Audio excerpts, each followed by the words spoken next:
El doctor Ramiro López Elizalde es director médico nacional del ISSSTE, médico especialista en neurocirugía y alta especialidad en cirugía de la base del cráneo. Cuenta con estudios de maestría en gerencia de servicios de salud. Es egresado del Centro Universitario de Ciencias de la Salud de la Universidad de Guadalajara, profesor e instructor a nivel nacional e internacional con producción científica de más de 40 artículos. Su trayectoria profesional ha sido reconocida en el ámbito de la salud, recibiendo en el año 2012 el Premio al Mérito Académico Dr. Juan López y López del Hospital Civil de Guadalajara.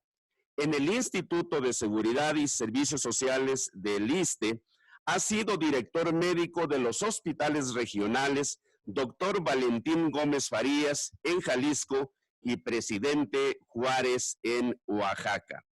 Desde el 2018 es director normativo de salud en el ISSSTE. Gracias por acompañarnos, doctor. Tienes el uso de la palabra. Muchísimas gracias, muy buenos días, maestras, maestros.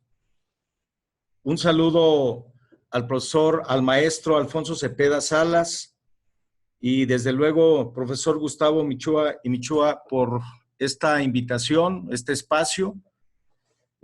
Pues quiero decirles que de alguna manera estamos comprometidos. He escuchado las palabras de inicio de este honorable evento y quiero decirles que estamos en completa empatía, en completa coincidencia en la necesidad de regresar a las aulas, de darle esa oportunidad a los jóvenes, a los niños, y que no solamente es una situación de educación que es por sí misma fundamental en la formación de los seres humanos, sino ya también es un asunto de salud, y de salud no solamente física, sino de salud mental. De ahí que el interés y el ISSSTE y el área de salud está comprometida al 100% con todos ustedes para considerar y darles las garantías a todos los profesores y a los jóvenes y a los niños, niñas que están regresando a las aulas. Decirles que desde el inicio de la pandemia, el ISSSTE ha jugado un papel fundamental en el sector salud. Ha sido un papel de un trato de iguales con las demás instituciones y hemos mostrado, aún con todas las carencias que ustedes saben que el instituto de alguna manera tiene en torno en cuestiones de infraestructura, en cuestiones de recursos humanos, de equipamiento, etcétera, que para todos ustedes es conocido. También es cierto que hay fortalezas que nos posicionan y que nos dan la oportunidad y nos dan una luz para que este ISSSTE que todos queremos pudiera tener ese liderazgo que hace algunos años tuvo y que por alguna circunstancia ha ido en decremento. Hoy por hoy quiero decirles que en esta pandemia nosotros hicimos una reconversión de nuestros hospitales, de más de 120 hospitales, para garantizar que la voracidad de la pandemia no generara o de alguna manera no creara tanto impacto en nuestros derechohabientes.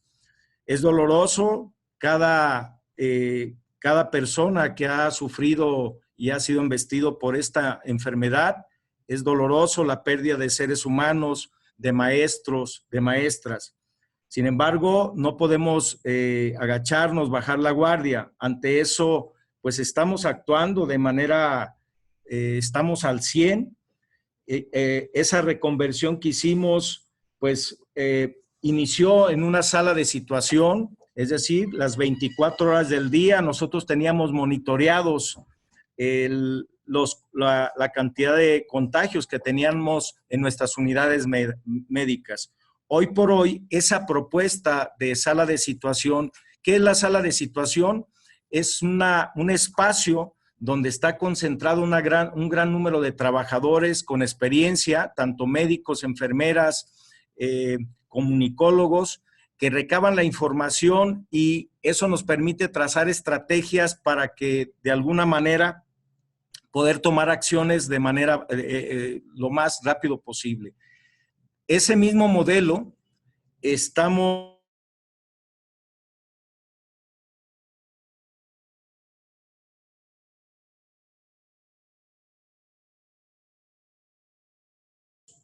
implementándolo para el monitoreo de si un maestro se nos contagia o un alumno, poder tener el registro y poder tener llevar el seguimiento epidemiológico y tomar las providencias necesarias para que no vayamos a tener un desenlace desafortunado.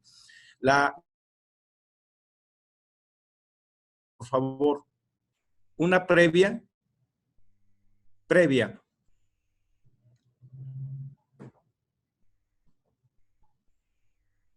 La primera es antes de esta, sí, ahí empieza la presentación. Bien, quiero comentarles que esta gráfica nos permite entender el comportamiento epidemiológico del COVID-19 en relación al grupo de edad. La franja o la línea inferior en azul muestra la afectación en la población de 0 a 17 años.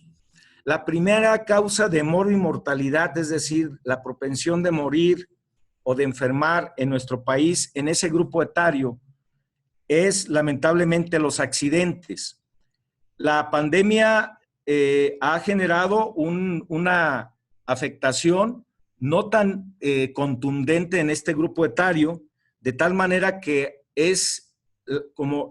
representa, varía de manera en algunas edades, pero normalmente se expresa en el 8º o 9º lugar.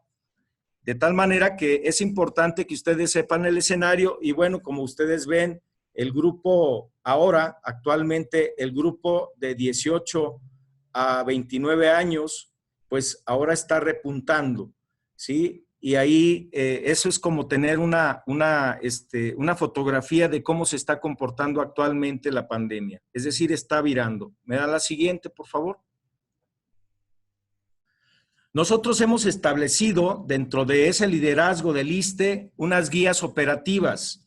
Es decir, desde el inicio, nosotros, la primer guía era cuestiones semánticas de cómo debería la población y nuestros derechohabientes, nuestros maestros entender lo que era la pandemia, lo que era una epidemia, cosas elementales que son importantes en la comunicación. La segunda guía establecía las medidas de cómo cuidarse, del uso de cubrebocas, el lavado de manos, el uso de gel, etcétera, etcétera. De tal manera que esas guías, inclusive quiero decirles con orgullo, fueron retomadas por el sector y las hicieron suyas y posteriormente sacamos una propuesta conjunta. Pero de manera, pues les digo con orgullo, el ISSSTE fue líder en esta expresión de cómo los procesos se tenían que ordenar en nuestras unidades y en la población en general. Dentro de eso, actualmente la última guía del regreso a clases la última guía que tiene el ISSSTE es una guía específicamente para el regreso a clases. Como ven ahí el título, dice Guía de Recomendaciones para la Prevención y Control de COVID-19 en las escuelas ante el regreso a clases presenciales. Esta guía también ha sido tomada de manera trabajada con los demás compañeros del IMSS, de la Secretaría de Salud, del INSABI, de las otras instituciones de seguridad social. Y ha sido aceptada y está en un lenguaje amigable y está a su disposición para que ustedes puedan revisarla conjuntamente con sus maestros y puedan tener la información necesaria para poderla primero asimilar y poderla compartir con sus compañeros y sus agremiados. ¿Me da la siguiente, por favor? Esa guía establece información que todos nosotros conocemos, igual ahí las medidas preventivas de la sana distancia, la higiene de respiratoria, es decir, el saludo de etiqueta, todo lo que nosotros, estar en espacios ventilados, todo lo que ya conocemos es refrendar y fortalecer esa información. Además de definiciones operacionales, nuevamente refresca la parte del lenguaje y la parte del comportamiento que debe de tener una persona cuando tiene dudas si ha sido contagiada o no. Y esto, de alguna manera, permite hablar en un solo lenguaje. Es una guía no técnica, sino no es dirigida a personal de salud como a las previas, que sí estaban dirigidas a enfermeras, a médicos, psicólogos. Esta está dirigida prácticamente para los profesionales en la docencia y para los que asisten a clases. De tal manera que igual está a su disposición y está también abierta para si hay alguna recomendación, alguna omisión que haya sido de nuestra parte o algo que a ustedes no quede claro para poderla, es decir, es dinámica esta guía y ustedes pueden contribuir con mucho para que esto se pueda estar más robusta y más consistente de tal manera que sea de mayor utilidad. Si me dan la siguiente. Dentro de esta guía, nosotros abonamos a lo que ustedes ya han expresado en muchos foros y lo han socializado, que los comités participativos de salud escolar son fundamentales, porque nos permiten monitorizar lo que está pasando ahí en el tema de salud. De tal manera que si hay, ese comité es una autoridad de salud, de facto, de hecho, aunque en la cuestión administrativa, legal, o sea, no hay que, creo que, complicarnos, pero sí se le da la autoridad de salud de tal manera que nosotros, a través de esta sala de situación que vamos a tener a nivel central y la vamos a desplegar en todos los estados a través de los ecos que ven aquí a su lado, en mi lado derecho, se nota de mi pantalla, no sé en la de ustedes, donde dice Ecos para el Bienestar, es una integración que hay en los estados para la atención primaria en la salud. Es decir, son comités multidisciplinarios que vigilan el comportamiento epidemiológico en estos momentos no solamente de COVID, sino de muchas entidades que son importantes. Pero estas integraciones se van a poner en contacto y van a tratar de buscar ese enlace que debe existir. Es una sugerencia en todos los comités, en todas las escuelas. Ese comité, creo que ahí estamos, como ustedes ven, pues sugiriendo que el líder, el director debe ser el líder de ese comité, el presidente de los padres de familia, etcétera, etcétera. Hay algunas sugerencias y obviamente pues estamos nosotros tomando de su información, de sus experiencias para nosotros poderla robustecer. Si me da la siguiente. Temas que ya todos nosotros conocemos, de limpieza, desinfección,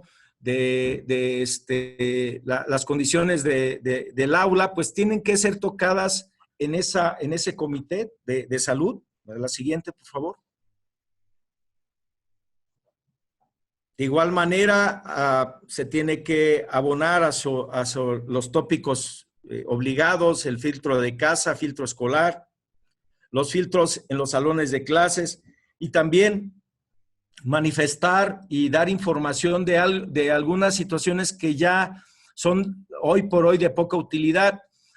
Yo creo que todos vemos que en muchas oficinas, hoteles, etcétera, todavía está el tapetito que tiene un líquido.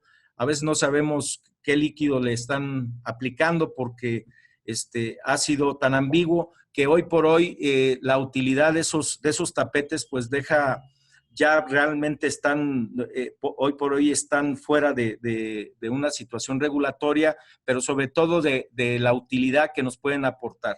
De tal manera que esa información, por ejemplo, es importante que se establezca, eso viene en la guía.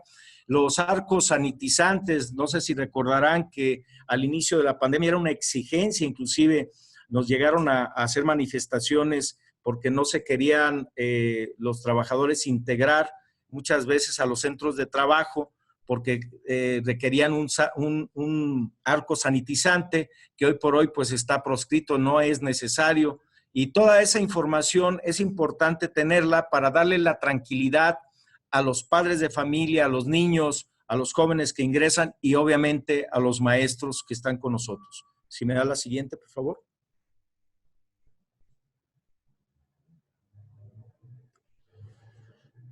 Y bueno, el filtro empieza, lo que ustedes saben, desde identificar los síntomas, obviamente con corresponsabilidad de los padres, madres y tutores. Ante los síntomas, pues lo que nosotros ya sabemos, quedarse en casa o ir al médico de acuerdo a la sintomatología. Este proceso ya todos lo conocemos. Y me da la siguiente.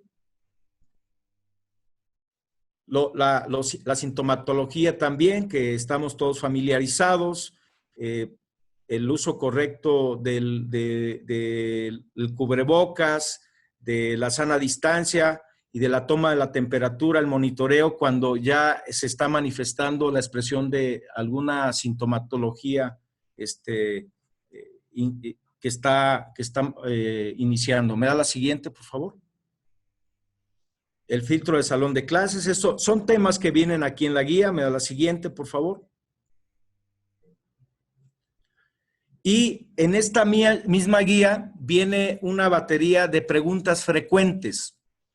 Aquí solamente puse las preguntas, son aproximadamente, las agrupamos en un número de 40, que son las más recurrentes. Por ejemplo, nos dice, todas estas preguntas vienen con su respectiva respuesta para asesorar al docente, para asesorar a ese comité de salud de las escuelas. Una, por ejemplo, si me dio COVID, que es la número 7 que le estoy poniendo ahí, si me dio COVID, necesito prueba negativa para regresar a trabajar. Hay desinformación al respecto. Entonces, pudiera el sentido común decir, pues sí, a ver, si te dio COVID, ya te fuiste a resguardo, ya recibiste tratamiento, pero bueno, ya te sientes bien y ya es momento de que puedas regresar al aula. Yo, para tener la certeza de que no vas a contagiar y no va a ser factor de riesgo tu presencia en el aula, pues tienes que traerme una prueba COVID. Esa va a ser una demanda y va a ser recurrente la pregunta. Entonces, y no solamente dicen prueba rápida, sino dame una prueba PCR. Sin embargo, pues esto no es viable debido a que estas pruebas se basan en el nivel de anticuerpos que están también circulando en el ser humano, en la sangre del ser humano. Y bueno, estos niveles de anticuerpos pueden todavía estar altos por espacio de 2, 3, hasta 4 meses, de tal manera que una prueba puede seguir saliendo positiva y esto no tiene nada que ver con que la persona sea una situación de riesgo epidemiológico. Entonces aquí la respuesta sería no, ¿sí? La respuesta sería de acuerdo a la sintomatología, de acuerdo a los síntomas que tengas. Si ya no hay síntomas, si ya no hay un factor ahí de tos, si no hay fiebre, etcétera, ¿sí? Hay un periodo de ventana que ya te da la posibilidad, la certeza de que puedes regresar con tranquilidad a casa, a dar clases. Entonces, ese es un ejemplo, pero así vienen, como ven, es una orientación de las preguntas más frecuentes. Si no, esto no diera la tranquilidad y no diera las respuestas que requiere el docente, el maestro, Están las ligas que ustedes ven a través de las redes sociales más comunes, que es Facebook, que es Twitter y que es YouTube. Entonces, también están redireccionadas para que de manera inmediata ustedes, los maestros puedan tener acceso a esta información. ¿Me da la siguiente, por favor? Y si ustedes ven, me estoy regresando, la guía 14. La guía 14 también es dedicada a la parte del regreso a clases. Nos anticipamos, nosotros desde hace algunos meses hicimos esta propuesta, también la celebró el sector, porque habla sobre una parte, la guía se llama Mente Sana en Cuerpo Sano, y tiene mucho que ver con el impacto emocional que ha tenido la pandemia en nuestros jóvenes. Hoy por hoy sabemos que se ha perdido, decía por ahí un experto en neuropsicología, se le ha amputado a estos jóvenes, estos niños, ese desarrollo psicomotriz de casi 2 años, ya por cumplir casi 2 años, desde que escuchamos la noticia, ese desarrollo psicomotriz, ese desarrollo de esa inteligencia emocional ha estado un poquito encajonada, porque hoy en día, pues sabemos que un joven ya no tiene ese estrés que representa a veces que lo pasen al pizarrón, que le suden las manos, que titubee, que se le quebre la voz, que es parte del crecimiento y del desarrollo cerebral de ese niño, de ese joven. Entonces, esto ha repercutido en las emociones definitivamente. Y esta guía que estamos implementando está calendarizada, es decir, día por día. Entonces, si ustedes abren esa guía o esa sugerencia, si no quieren llamarle guías, sugerencias, es como para poderlas implementar. Vienen dinámicas muy también que no son para psicólogos o para expertos en desarrollo humano, sino que se pueden implementar en las aulas como parte del complemento de la inteligencia emocional y de la salud mental de todos los que asisten a las escuelas. Está adaptada para desde preescolar hasta bachillerato, y son dinámicas que abonan a esto, a la interacción, a las relaciones humanas. De entrada, por ejemplo, hay algunas recomendaciones de cómo hacer gel, cómo hacer un cubrebocas, hacer dinámicas de música, etcétera, etcétera, que creo de arte que pueden aportar. Es un adicional, pues, a lo que nosotros creemos que puede ser de suma importancia en estos momentos.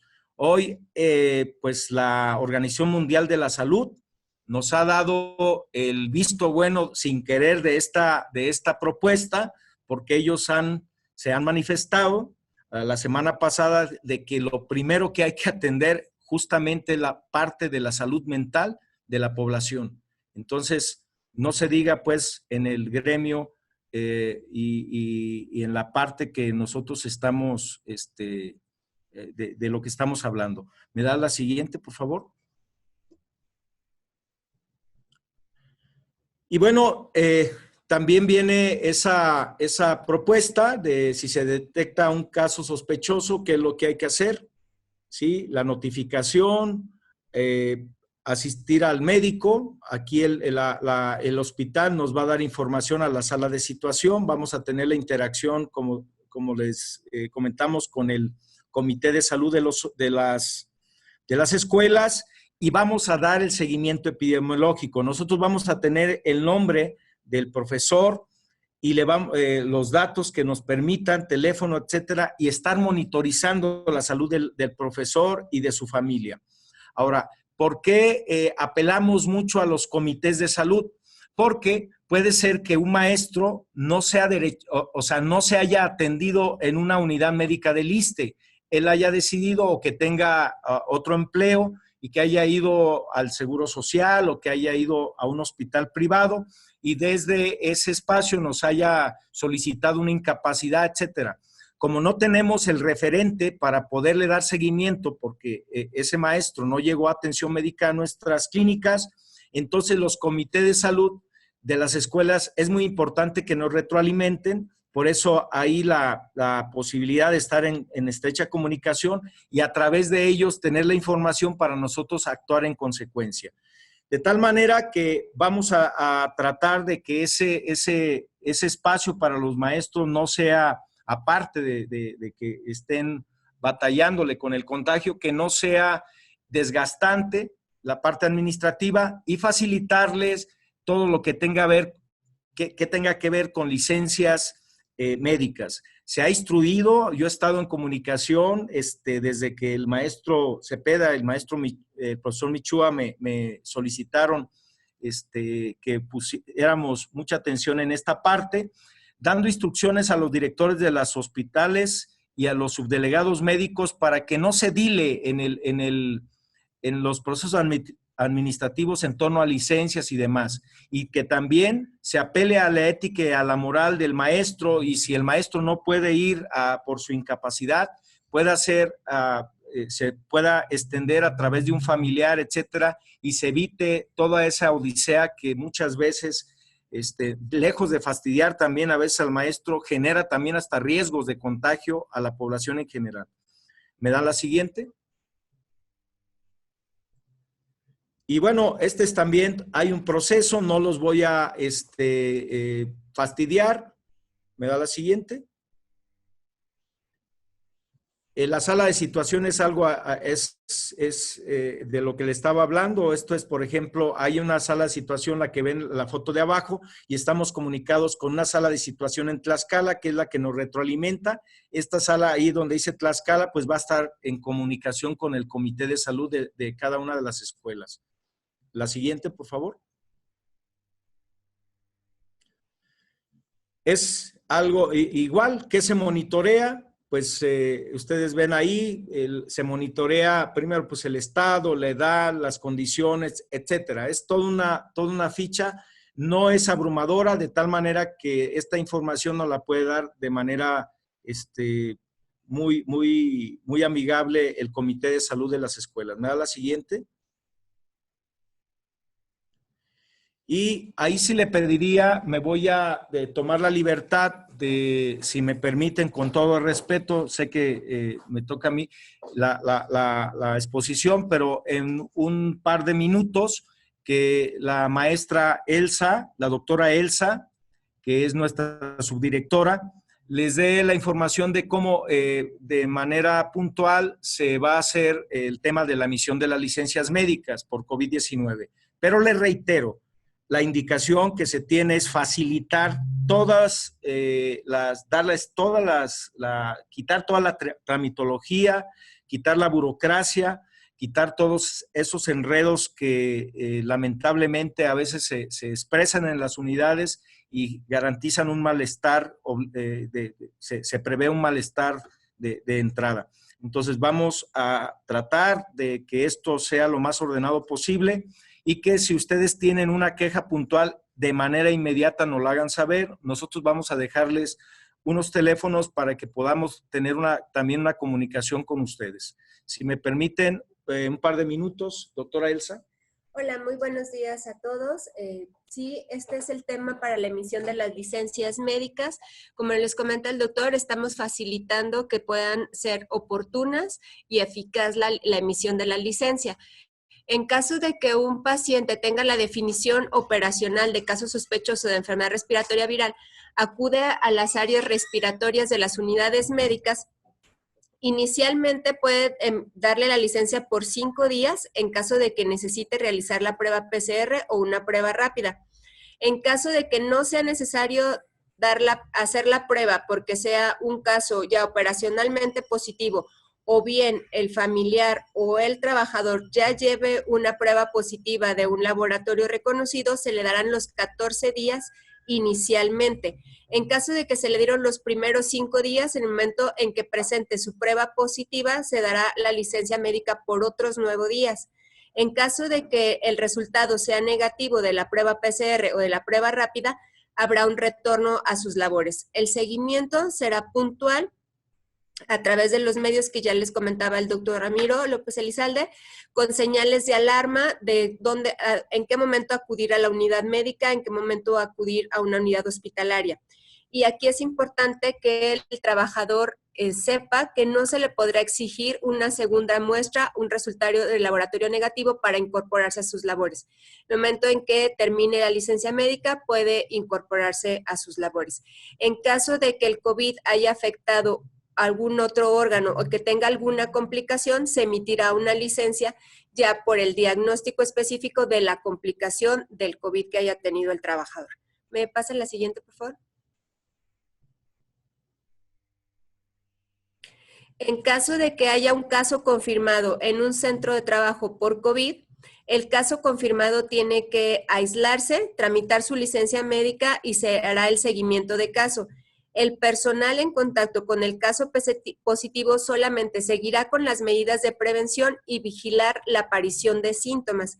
En caso de que aparezcan síntomas, tendrá que buscar ayuda médica y se hará la confirmación o descarte del caso sospechoso al paciente que ya tiene síntomas. No es necesario que todas las personas que tuvieron contacto con el caso positivo se realicen prueba o acudan a la unidad médica si no tienen síntomas.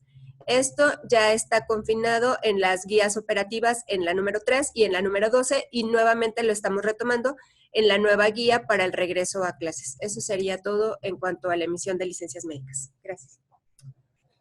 Y si me da la siguiente. Y por último, antes, para no abusar del tiempo y ser respetuoso, por último quiero comentarles que como parte también de esa necesidad que existe de la prevención, hoy por hoy sabemos que la pandemia ha afectado, hay algunos grupos más vulnerables que otros, y eso tiene que ver con también los estilos de vida. Estamos promoviendo una campaña que se llama 3x1, 3 por mi salud. Si me pasa la siguiente, por favor. Como antecedente de esta campaña, lamentablemente nuestro país tiene el primer lugar en el mundo de consumo. Los mexicanos consumimos más refrescos, más bebidas azucaradas. Es el país que sus habitantes, los mexicanos, consumimos más comida chatarra. Esto evidentemente, sumado al tema de que cada vez caminamos menos, se suma y genera un factor de riesgo muy importante para adquirir algunas enfermedades. Sobre todo, esto abona al sobrepeso. El sobrepeso es como la plataforma de muchas de las enfermedades cardíacas, de la diabetes mellitus, y al final el desenlace es que muchos de estas personas que sufren sobrepeso en nuestro país terminan pegados a una máquina con un riñón artificial. Esto, si me da la siguiente, nos dio la idea de sacar esta campaña 3 por mi salud, 3x1, que no representa inversión, es solamente dar la comunicación y empezar a actuar. Tampoco es una ocurrencia. Esto en países como Alemania, como Bélgica, Holanda, Inglaterra, Canadá, está siendo de interés en el sector salud. Primero la campaña dice hoy y mañana sin bebidas azucaradas. Es invitar a que empecemos nosotros mismos, ¿no? Y si lo vemos, a veces nos tomamos el café, le ponemos azúcar o aún un suplemento alimentario que también es nocivo.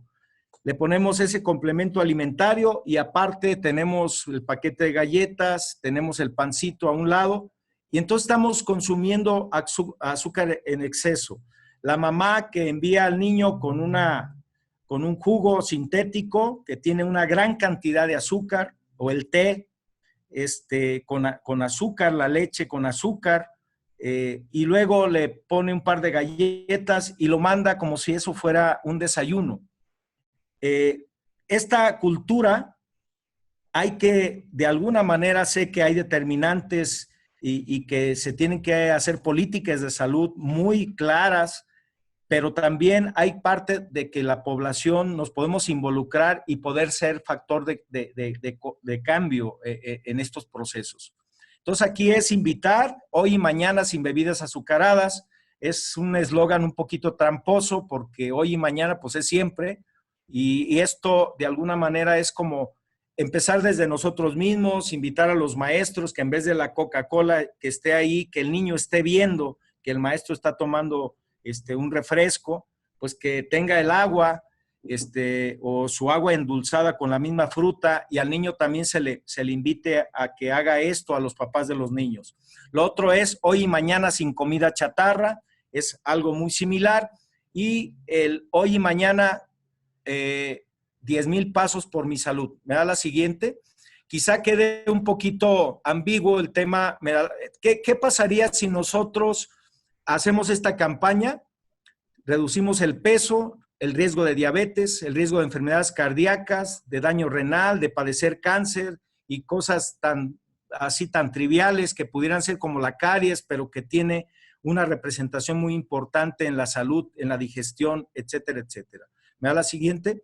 Y el tema de reducir de 10,000 pasos no es una situación de así tampoco de ocurrencia. 10,000 pasos representan, depende ahora sí, como dicen en mi pueblo de manera coloquial, la zancada, pues son los kilómetros. Son de 7 a 8 kilómetros, representan 10,000 pasos. Hay una aplicación gratis en los para que se puede implementar en los teléfonos celulares. Sin embargo, puede ser alguien que nos diga, es que yo no tengo teléfono o no tengo internet. Entonces, sin pretexto, de 4 a 5 vueltas a la manzana o a la plaza pública o a un campo de fútbol le equivalen a 1 kilómetro. La situación es invitarlos a caminar. Hoy sabemos que tenemos que ir a la tienda, a esos centros comerciales que están en las esquinas, que quedan a medio kilómetro de nuestra casa, nuestro hogar o nuestro centro de trabajo, y si no nos lleva alguien, nos da ride. Si no nos vamos nosotros en nuestro auto, andamos pidiendo un auto de esos de alquiler por aplicación de celular. Entonces, desde ahí hay que empezar. No hay pretexto. Un niño después de los 10 años, un ser humano después de los 10 años en adelante hasta su último día de su vida, tiene que caminar esta distancia. Obviamente hay limitaciones, hay personas que ya tienen problemas de columna, de rodillas, pero es que tratar de lo más posible caminar. Aún ellos que tienen limitaciones, la rehabilitación ¿en qué consiste? En que se sigan moviendo, porque si no se mueven se anquilosan y ellos están confinados o están condenados prácticamente a estar confinados en una silla de ruedas o en cama. Entonces es invitarlos a esto. ¿A qué equivalen esos 10,000 pasos? También equivalen a 1 hora de jugar un deporte popular, fútbol, natación, básquetbol, béisbol, etcétera, o nadar o andar en bicicleta. Equivale a eso. Entonces no hay excusa. Y empecemos desde nosotros como dirigentes, como líderes, a poner la muestra en nuestra oficina. Son 3 estrategias que van a, de alguna manera, impactar en la salud de los mexicanos. Y obviamente ustedes son líderes, nuestros maestros son líderes, y ellos pueden empujar esto, que la campaña no quede en casa, no quede solamente en las oficinas centrales de la Ciudad de México, ni sea una campaña mediática, sino que sea constante y que esto pueda ser una opción para el futuro de nuestras nuevas generaciones. Sería cuanto de mi parte. Les agradezco su atención. Estoy a sus órdenes por si tienen algún comentario, alguna pregunta. Ramiro López Elizalde. Si nos permites, doctor, y sin pretender abusar de tu tiempo, Comentarte que nos han llegado ya algunas preguntas de nuestros compañeros secretarios y si me permites les doy lectura para una primera respuesta de parte tuya. De Michoacán nos dicen que es insuficiente la entrega de insumos para la jornada de limpieza en las escuelas. Preguntan si el ISSSTE tiene en la perspectiva alguna acción emergente a implementar en torno a ello. Nos están solicitando también de Yucatán el poder disponer de los folletos, de las guías a las que has hecho mención, de manera electrónica para poder compartirlas con nuestros compañeros trabajadores.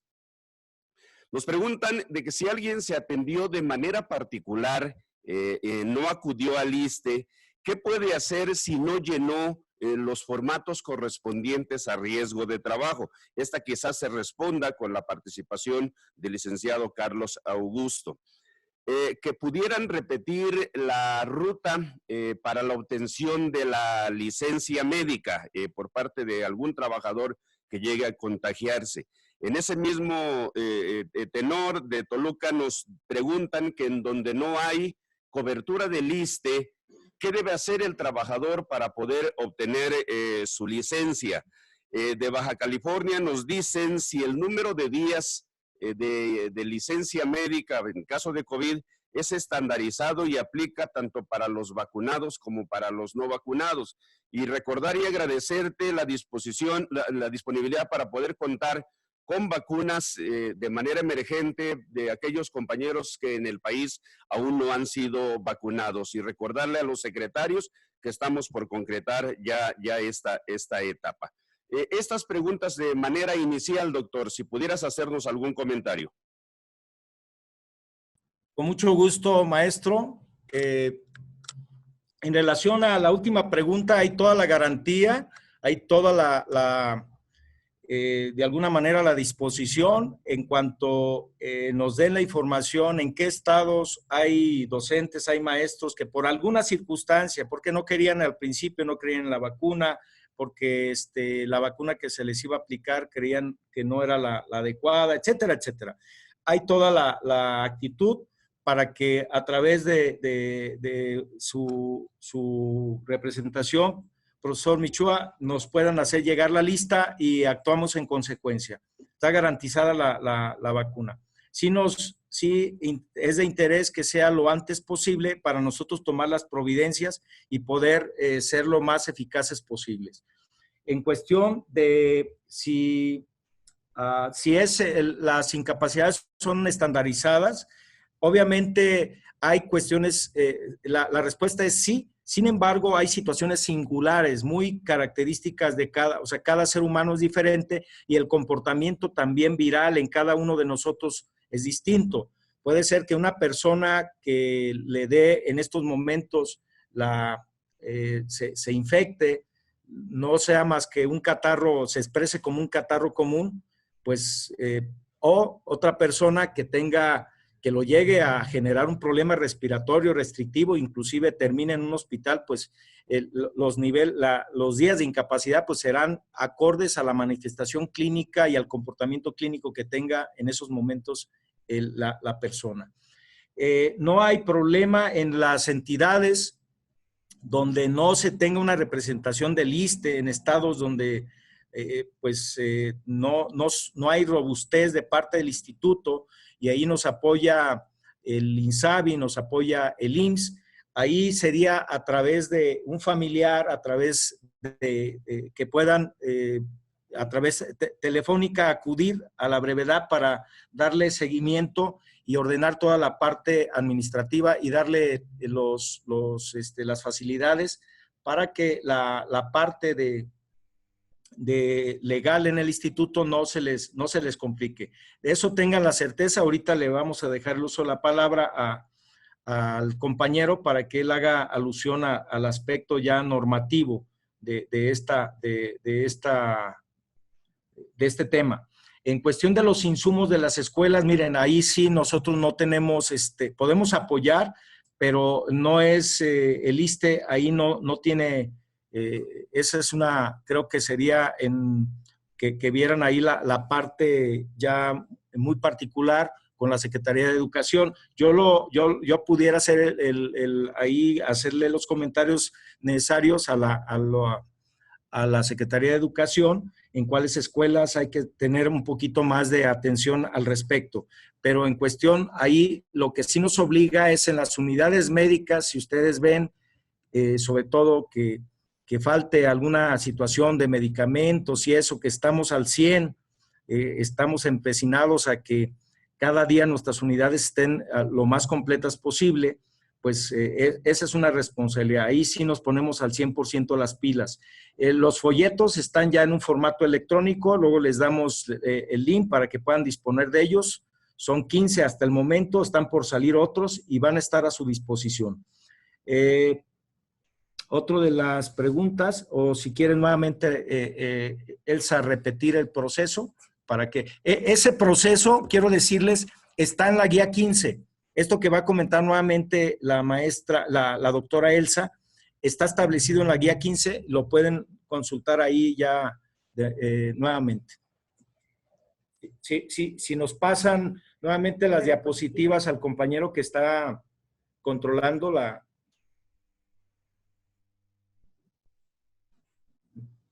Me voy adelantando un poquito mientras que la van poniendo. En caso de que un maestro o algún trabajador tenga síntomas que sean compatibles con COVID, tendrá que acudir él o algún familiar a alguna unidad médica. En el caso de que solamente se vaya a descartar por los síntomas, es necesario que el trabajador acuda a una unidad médica. No es necesario que sea exclusivo del ISSSTE. Puede acudir a una unidad de la Secretaría de Salud, a una unidad del IMSS Bienestar o a una unidad del IMSS, ya que estos pacientes se consideran una urgencia. Todas las unidades médicas tienen un área de triage respiratorio. Esto les permite recibir la atención, identificar los síntomas. La identificación de estos síntomas es lo que se llama la definición operativa del COVID. En caso de que el trabajador no se le pueda realizar en ese momento una prueba rápida, se le darán 5 días de licencia médica esperando contar con esta prueba PCR. Esta prueba PCR tampoco es exclusivo que se la tengan que realizar en una unidad del ISSSTE. En cada uno de los estados, el Laboratorio Estatal de Salud Pública puede realizar esta prueba y confirmar de esta forma con la prueba PCR la infección por COVID. En el momento en que confirmamos la prueba, se dan 9 días adicionales. Es decir, el paciente o el trabajador, el derechohabiente, ya tiene 14 días de licencia. En caso de que en el momento en que él acuda a la unidad médica es posible realizarle una prueba rápida y en ese momento tenemos el resultado positivo, de entrada se le dan los 14 días. Ya no es necesario que él regrese. En caso de que ya tenemos la confirmación del diagnóstico, son 14 días. El seguimiento es a través de la unidad médica. Supongamos en la otra pregunta que hacían, que no pudo acudir a una unidad del ISSSTE. Él acude a una unidad de la Secretaría de Salud, del IMSS Bienestar, de IMSS Régimen Ordinario y le dan el diagnóstico. Lo único que es necesario, si es una unidad pública, lo único que es necesario es presentar su resumen clínico y su prueba positiva. Ya no es necesario que el trabajador acuda a una unidad del ISSSTE. Algún familiar puede acudir a tramitarla con estos documentos. Repito, su resumen clínico y su comprobante de su prueba positiva. En caso de que haya acudido a una unidad privada, es necesario, además del resumen y la prueba positiva, la factura de esta atención. Algún familiar acude y le dan los 14 días. Es importante que el trámite lo hagan lo más rápido posible, porque ustedes saben que cuando es retroactiva la licencia, tarda un poco más porque necesitamos que lo avalen los subdelegados. Entonces, en el momento en que tengan la prueba positiva, algún familiar acude a una unidad médica y en ese momento se tramita su licencia médica. Para el caso de que la prueba no se haya hecho en el ISSSTE, en la página de coronavirus del gobierno federal está el listado de los laboratorios que están avalados por COFEPRIS para darnos una prueba positiva. No es necesario que sea única y exclusivamente en las unidades del ISSSTE. Le repito, lo más fácil es que cada una de los estados tiene laboratorio de salud pública que está avalado por COFEPRIS para poderles dar una prueba, para hacerles una prueba PCR en caso de que la unidad médica en ese momento no cuente con una prueba rápida. Si se da la prueba rápida, en ese momento se otorgan los 14 días. Gracias.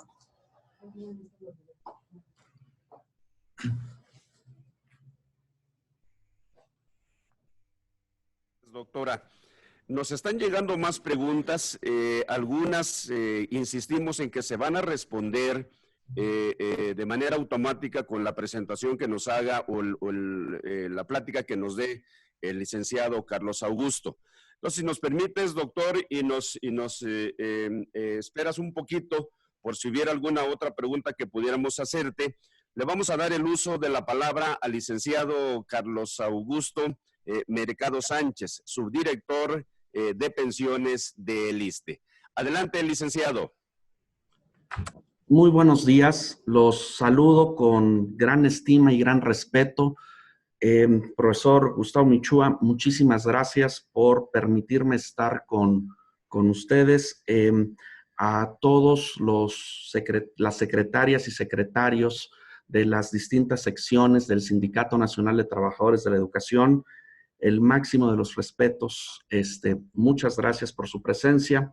Un afectuoso saludo al doctor Ramiro López Elizalde, director normativo de salud del instituto, quien ya ha hecho una clara y precisa exposición de este tema que ha sido un tema que ha obligado a generar acciones nunca antes vista en muchos años en la historia del país, del mundo, pero que con el esfuerzo de todos hemos logrado superarlas, empezar a superarlas y salir adelante.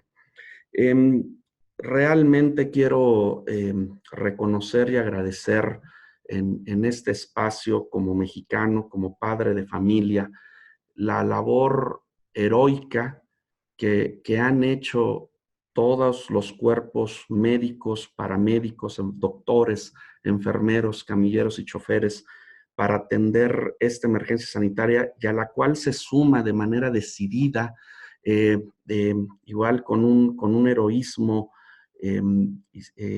siempre mostrado con esa entereza, todos los profesores y profesoras del país para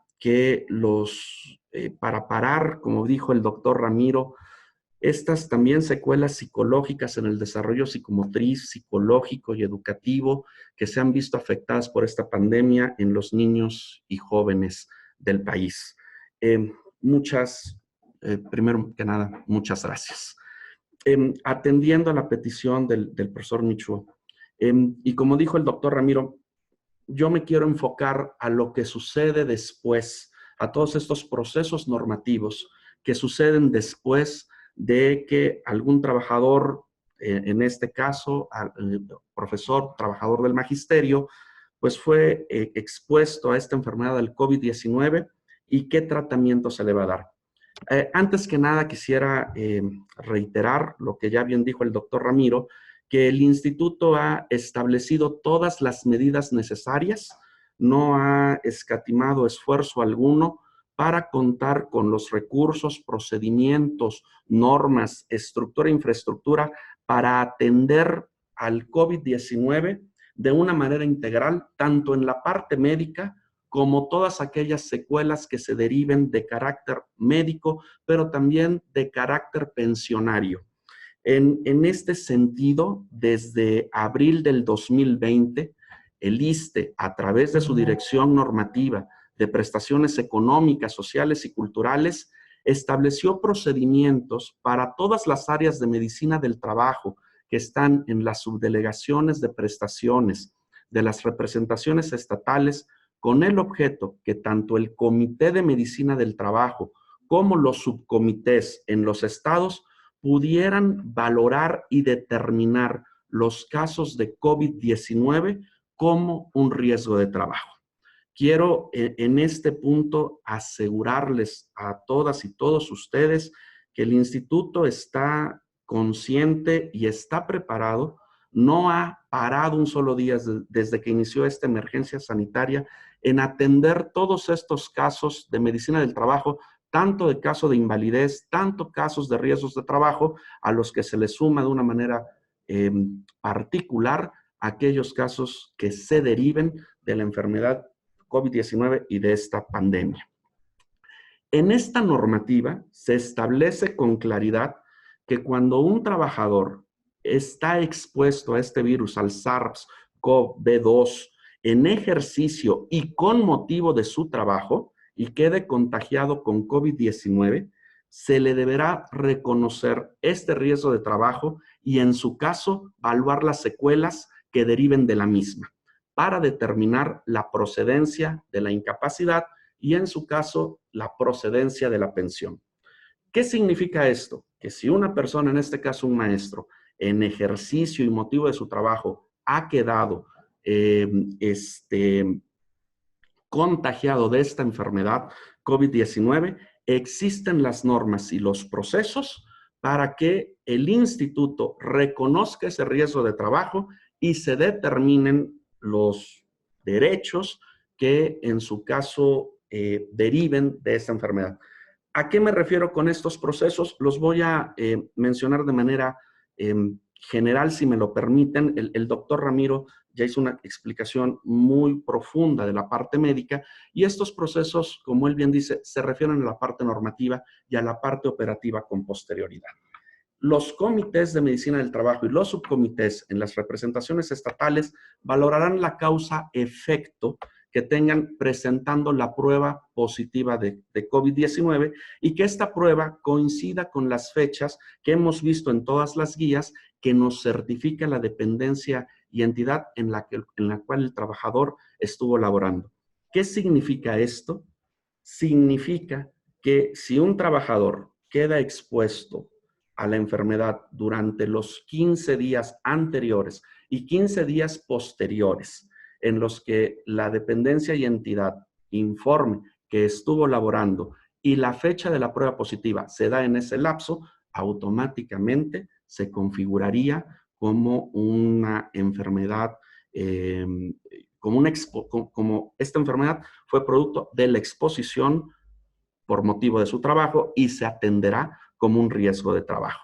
En este sentido, y me atrevo a contestar de manera adelantada la pregunta que salió, si se diera el caso de que un profesor resulte contagiado de COVID-19 y llega y solicita el reconocimiento de riesgo de trabajo, son las subdelegaciones de prestaciones quienes llenarán y ya cuentan con la normativa los formatos correspondientes en función de la información que entrega la dependencia y entidad y en función de la fecha de la prueba positiva. Asimismo, también esta normativa considera que en atención a que pues no todas las dependencias y entidades, y en específico, en este caso, aquellas del sector educación, no necesariamente contaban con toda la plantilla laboral, sobre todo en las áreas operativas de recursos humanos, por motivo de esta emergencia sanitaria, se estableció que deberá considerarse como un caso extraordinario el no realizar el aviso de probable riesgo de trabajo y la solicitud de calificación de ese mismo evento dentro de los tiempos que ya están establecidos. ¿Qué significa esto? Como ustedes bien saben, la normativa del ISSSTE establece un plazo de 3 días para que el trabajador o el familiar dé aviso de este riesgo de trabajo. Entendemos que si mantenemos estos días, pues vamos a poner en riesgo al propio trabajador y vamos a poner en riesgo a los propios familiares. Es por eso que quedan suspendidos estos términos mientras dure toda esta emergencia sanitaria. Hoy por hoy siguen suspendidos estos términos, para que ustedes tengan la certeza cuando se acerquen los maestros a pedir alguna asesoría, que no es necesario que en el momento en el que salgan positivos se tengan que ir a una subdelegación de prestaciones del ISSSTE a dar el aviso. Estos trámites se pueden hacer con posterioridad una vez que ya se haya resuelto la parte médica. En el entendido que esto incluye también a los familiares, y esto es con el objeto de evitar la propagación y de no poner en riesgo la integridad y la salud de las personas, tanto de los trabajadores, tanto de los familiares, tanto también de los funcionarios y médicos que los están atendiendo. Sí quiero insistir en estos dos primeros puntos. El ISSSTE cuenta con todos los procedimientos, así se han atendido, así se ha informado y capacitado a las áreas de medicina del trabajo para que los casos que se presenten por COVID-19 puedan ser atendidos como positivos a riesgo de trabajo para aquellos trabajadores que con motivo y ejercicio de su trabajo hayan quedado contagiados de COVID-19. Y asimismo, los plazos para presentar los avisos y los formatos correspondientes en las subdelegaciones de prestaciones del instituto han quedado suspendidos con el objeto de evitar una propagación, de contribuir a proteger lo más importante, que es la salud y la integridad de las personas. Estos plazos de 3 días quedan suspendidos hasta en tanto dure esta emergencia sanitaria, y así los estamos operando. Hemos atendido más de 2,700 casos desde que inició la emergencia sanitaria en este contexto, y esto se los comento con el objeto de reiterar la certeza que da el instituto de que sigue operando, de que no ha dejado de trabajar y no dejará de hacerlo para atender todos los casos que se presenten durante esta contingencia sanitaria.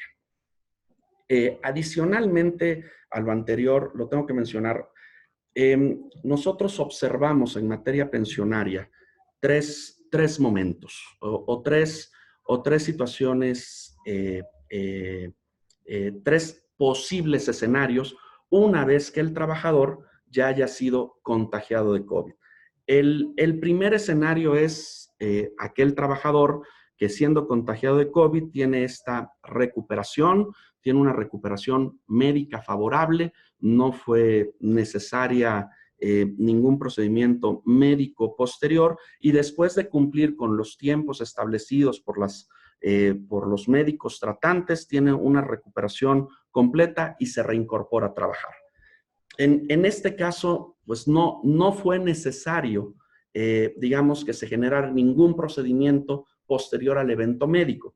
Pero si estas licencias por alguna, que se le dieron por alguna situación, se da el supuesto de que exceden los tiempos permitidos en la normativa, en este caso del sector educación o del propio instituto, pueden solicitar el reconocimiento del riesgo de trabajo presentando nada más la prueba y el resumen clínico en la subdelegación de prestaciones que le corresponda, para que esas licencias se dictaminen como sí de trabajo, y entonces el trabajador no tenga ningún problema en poder recibir su sueldo al 100%. Insisto, este primer caso es en aquellos casos donde las licencias llegaran a exceder por alguna razón, más bien por el tema médico, los plazos que tenga la SEP y que el trabajador tenga, o el Instituto de Educación en el Estado, y que el trabajador tenga algún problema con su remuneración, está abierta esta posibilidad.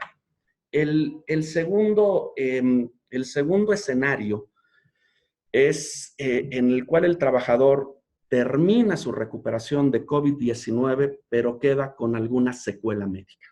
Queda con algún daño en algún órgano, como dijo el doctor Ramiro, con alguna secuela que requiera su tratamiento médico. En este sentido, una vez recuperado, el trabajador, en los procedimientos establecidos que siempre ha tenido el instituto, se dará aviso a la subdelegación de prestaciones a su dependencia para que cuando el área médica termine la evaluación médica, se pueda evaluar por el comité y por los subcomités de medicina del trabajo estas secuelas para determinar en su caso el nivel de incapacidad que proceda y en su caso el monto de la pensión que proceda por una incapacidad que puede ser total y permanente o que pueda ser parcial. Pero insisto, lo importante de este punto es que este escenario se da con posterioridad al escenario médico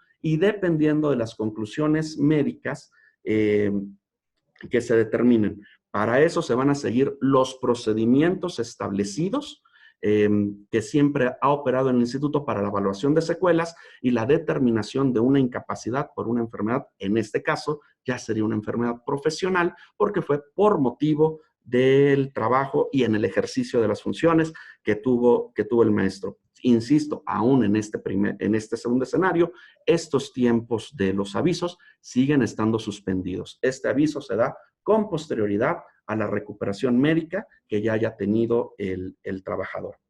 Y el tercer escenario, el cual comento con el mayor de los respetos y convencido de que no va a ser necesario llegar a este escenario, pero por responsabilidad y con el objeto de poder difundir toda la información, se refiere en aquellos casos que lamentablemente el trabajador pierda la vida.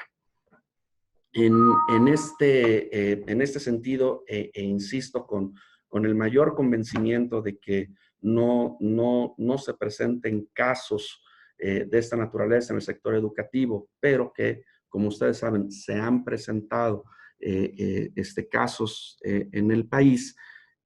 Reiterarles que el instituto sí cuenta con los mecanismos para dictaminar, en este caso, esta defunción como una defunción por riesgo de trabajo.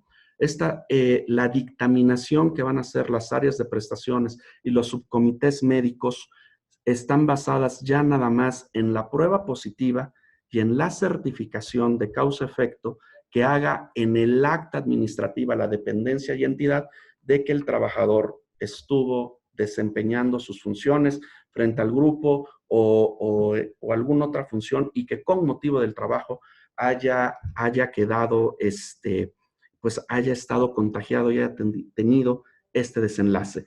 En este sentido, la documentación que el familiar presenta a las áreas de prestaciones económicas es la prueba positiva, el acta de defunción, en la cual el acta de defunción, la causa de fallecimiento es la de COVID-19, con esto se da esa causa-efecto, el resumen médico, y es en la subdelegación de prestaciones donde se van a llenar los formatos respectivos que ustedes conocen bien, el RT 02, se pedirá a la dependencia el llenado del anverso del RT 09, en su caso, que es esta certificación que da de que el trabajador estuvo en el desempeño de su labor, para que ya los subcomités con esa documentación ya no es un tema médico, es un tema normativo. Con ese expediente se dictamine como positivo el riesgo de trabajo y se proceda a la operación de la pensión a su familiar, que en este caso la pensión equivale al 100% del al 100% del sueldo que tenía el trabajador. Yo quisiera reiterar que también en este caso y con la mayor de las sensibilidades, los plazos del aviso, pues también tienen están sujetos a este periodo de suspensión que le va a permitir al familiar reunir la documentación, porque sabemos que las actas de defunción no salen de manera inmediata, pero sí transmitirles la certeza y la seguridad institucional que si lamentablemente se llegasen a presentar casos de defunción, el trámite es directamente en las subdelegaciones de prestaciones, insisto, con la prueba positiva,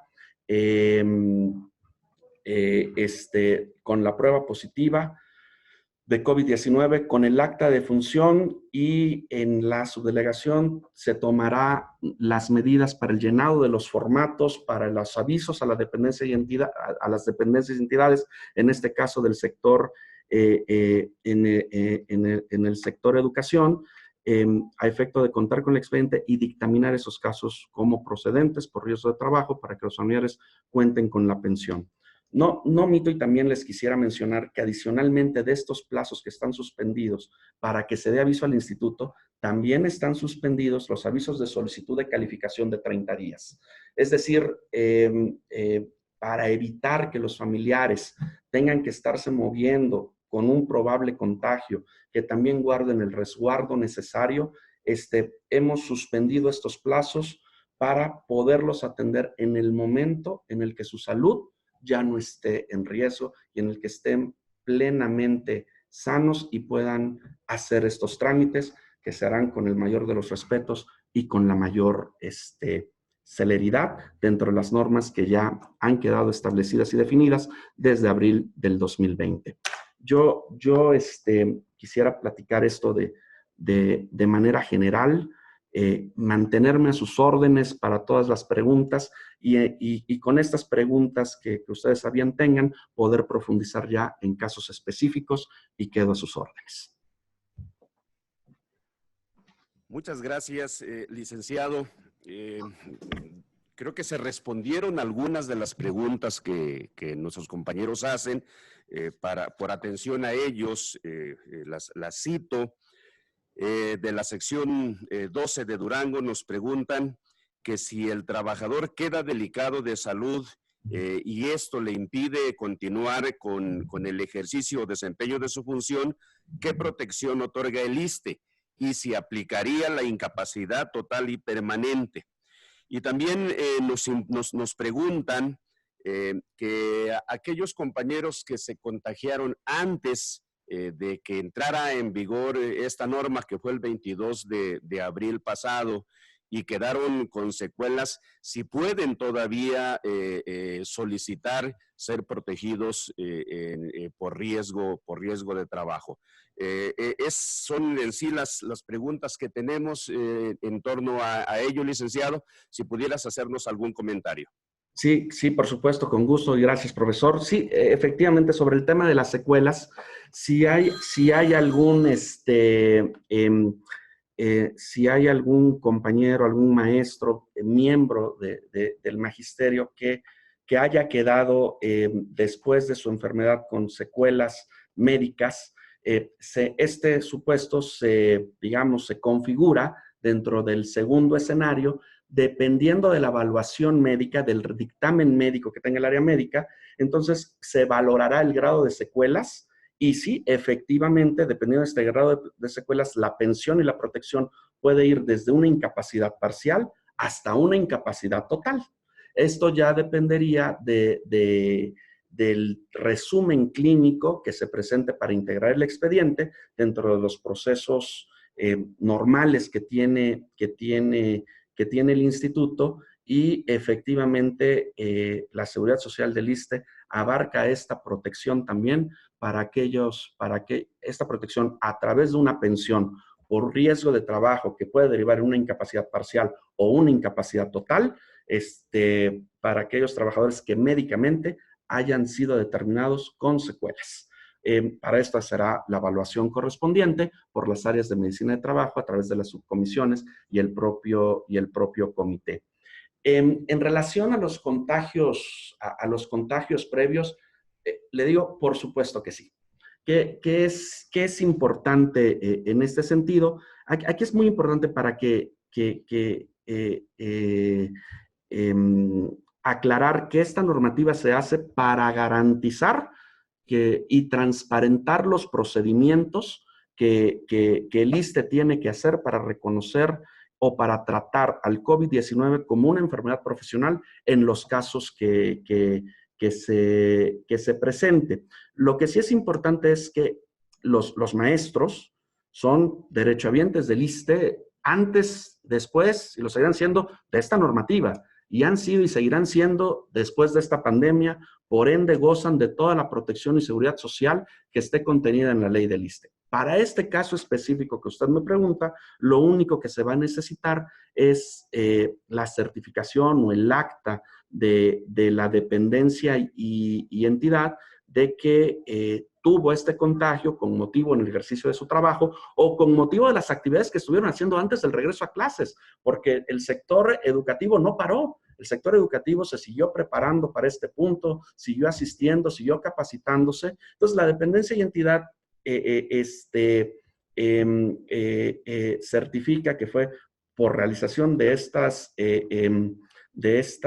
actividades propias del servicio educativo y por supuesto que se valorarán las secuelas y en su caso la incapacidad y la pensión que determine, sin menoscabo de que siempre ha tenido el derecho a la atención médica. Espero me indique, profe Lerroy, me indique si logré contestar claramente la duda. Sí, muchas gracias, licenciado. Hay más preguntas, si me permites darles lectura. Nos preguntan si es válida la prueba positiva de cualquier tipo de laboratorio, o sea, de salud pública o privados, para poder iniciar con el trámite correspondiente a riesgo de trabajo. De Tabasco nos preguntan si la pensión por humanidad establecida para dictaminar a trabajadores con enfermedades terminales o poca esperanza de vida sigue vigente. Nos piden que el instituto garantice la existencia de pruebas, esto es para el doctor Ramiro, la existencia de pruebas para todo aquel trabajador que lo solicite, así como el hecho de que haya los medicamentos suficientes para el tratamiento de esta enfermedad. Solicitan de Toluca que se omita el acta administrativa que se contempla en el RT03 para calificar el riesgo de trabajo. ¿Qué procede respecto a las actividades docentes en un centro escolar que tenga uno o más maestros que hayan sido contagiados? Creo que esto sale de un poquito del ámbito de nuestros invitados. ¿Qué hacer con los trabajadores que den positivo y sean asintomáticos? ¿Califica para incapacidad o qué ocurre? ¿Qué hacer en aquellos casos donde el certificado de función no señale fallecimiento por COVID? Y ¿cuáles son las condiciones para poder cobrar una pensión, licenciado Carlos, en términos de la legislación vigente? Ok, empiezo comentando lo de las pruebas. Lo de las pruebas positivas, el instituto para dictaminar el riesgo de trabajo está aceptando un diagnóstico confirmado por cualquier laboratorio de salud que esté reconocido por el Instituto Diagnóstico de Referencia Epidemiológica. Eso, digamos, coloquialmente me atrevería a decir que para efectos del riesgo de trabajo, por supuesto que estamos reconociendo estas pruebas positivas de un laboratorio, de una institución de salud pública o privada reconocida. Sobre si se siguen manteniendo los casos humanitarios, por supuesto que sí, hay un tratamiento especial para estos casos que, derivado de la enfermedad, no podemos, el trabajador se encuentra ya en un estado tan avanzado de la enfermedad, digamos, lamentablemente en un caso, con un desenlace fatal, existe la previsión normativa y operativa de tratar estos casos como humanitarios, y eso se sigue manteniendo y se seguirá manteniendo porque está pues está así en la norma y está en nuestro reglamento. De eso ustedes tengan, por favor, la certeza de que no se ha suspendido ningún proceso normativo, ni mucho menos. Al contrario, se trata de dar, como dijo el doctor Ramiro, todas las facilidades para que juntos salgamos adelante y podamos atender todos estos casos que se presenten con todas sus particularidades. Respecto del acta administrativa, bueno, lamentablemente el acta administrativa no la podemos suspender.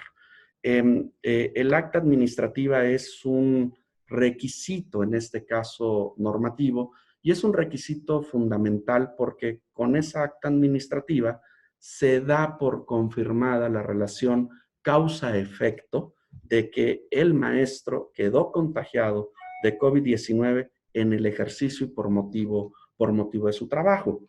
Lo que sí es que es un acta administrativa que estamos manejando ahorita, digamos, de formato libre, para que la dependencia y entidad no evalúe no sea quien evalúe. La dependencia que te da en esa acta administrativa nada más dice cuándo fue a trabajar, certifica su horario, y esto que entra dentro de la fecha de la prueba que presenta, pues es más que suficiente para determinar la causa y efecto. Les recuerdo que el formato, el RT02, se está... y el RT01, perdón, es el que requisita la dependencia, y el RT02 lo vamos a llenar nosotros en las áreas de medicina del trabajo y prestaciones de trabajo. Sobre el tema de qué pasa si en el acta de defunción no se acredita fehacientemente que la causa de muerte fue por COVID-19, en esos casos específicos se tendrá que evaluar la fecha de la prueba positiva, el resumen clínico con el acta de defunción. Sabemos que hay casos que la misma operación, el mismo duelo, si me lo permiten decir, hacen que las actas de defunciones no necesariamente salgan correctamente requisitadas. Pero hay otra información que en este caso el acta administrativa puede ser una de ellas, la fecha, el dictamen, el resumen clínico, la fecha de la prueba positiva, que dan elementos para que el médico de trabajo analice y concluya pues, que evidentemente se trata de un acta de función a lo mejor no llenada puntualmente, pero que sí hay elementos médicos que permitan acreditar en este caso una defunción por riesgo de trabajo. El riesgo de trabajo, en este caso la pensión, que usted nos dice cuáles son los beneficios que está garantizado. En el caso de riesgo de trabajo, la pensión es del 100%, en caso de fallecimiento para el familiar, el 100% del sueldo, con independencia de la edad que tenga el trabajador, y para aquellas pensiones por incapacidad parcial o total, estas dependerán de las secuelas y del grado de secuelas que determinen las áreas médicas en su valoración clínica. Con mucho respeto de los tiempos de nuestros compañeros secretarios y de nuestros invitados, todavía tenemos muchas preguntas, pero si ustedes nos los permiten, compañeros secretarios, plantearlas por otro medio a nuestros invitados y hacerles llegar las respuestas. Sobre todo el licenciado Carlos tiene una urgencia a las 10:30. Solamente preguntarle a nuestros invitados si estarían de acuerdo y nos autorizan para que esta plática que hemos tenido con ellos pueda ser subida a nuestra página web para posteriores consultas de los trabajadores. ¿No habría inconveniente, doctor Ramiro? No, adelante. Al contrario, les agradezco la invitación. Contestando de manera concisa, porque quedó abierta las preguntas, que si hay pruebas, hay disposición de pruebas para aquel maestro que acuda a nuestros servicios médicos, adelante. Sin embargo, sí es importante decir que tienen que cumplir los criterios para hacer la prueba, porque no puede llegar alguien y decir, oiga, vengo a que me hagan una prueba. Si no cumple los criterios, lamentablemente no podemos hacerlo, porque si no sería una situación, no sería viable en todo, ni hay las pruebas suficientes para todos, ni ese es el protocolo, pues. Pero el maestro que requiera, adelante.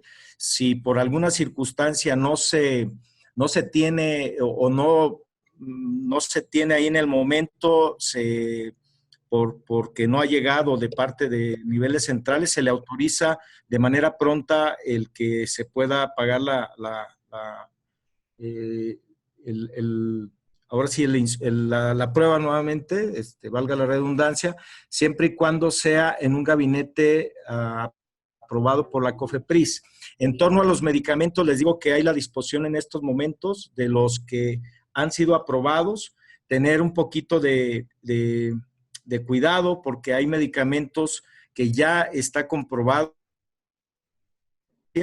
y que a veces es la demanda, oiga, es que no me aprobaron este medicamento, es que es un medicamento que ya no está dentro de lo sugerente para el tratamiento. Por ejemplo, hay medicamentos como la ivermectina, la citromicina, los esteroides, el uso de trajes especiales de N95 para ciertas áreas que no son necesarias. Entonces, nada más que nos ayuden a los maestros, dando la confianza de que van a tener todas las medidas adecuadas para que puedan ser tratados de manera correcta. Si hay alguna consideración, algún comentario, estamos abiertos para enmendar y aplicarnos. Sí, sería cuanto. Y muchísimas gracias por la invitación, profesor. Gracias, doctor. Licenciado Carlos, ¿no tendrías inconveniente en que podamos también subir tu plática? No, con gusto y atento a cualquier duda que ustedes tengan o cualquier información adicional que requieran. Bien, muchas gracias. Una última petición para ambos. Agradecer que nos han abierto las puertas en las entidades para que las secretarias y secretarios generales puedan reunirse tanto con el subdelegado médico como con el subdelegado de prestaciones. Pedirles que nos sigan apoyando porque hay algunas entidades que aún no logran tener esa reunión. Muchas de las preguntas que se han planteado en este día van a encontrar respuesta precisamente en esos diálogos que se tengan en las entidades. Al agradecer la gentileza de la participación de ambos, del doctor Ramiro López Elizalde y del licenciado Carlos Augusto Mercado Sánchez, les ratificamos, compañeras, compañeros maestros, nuestra disposición desde este colegiado para seguirlos apoyando en todo aquello que esté a nuestro alcance.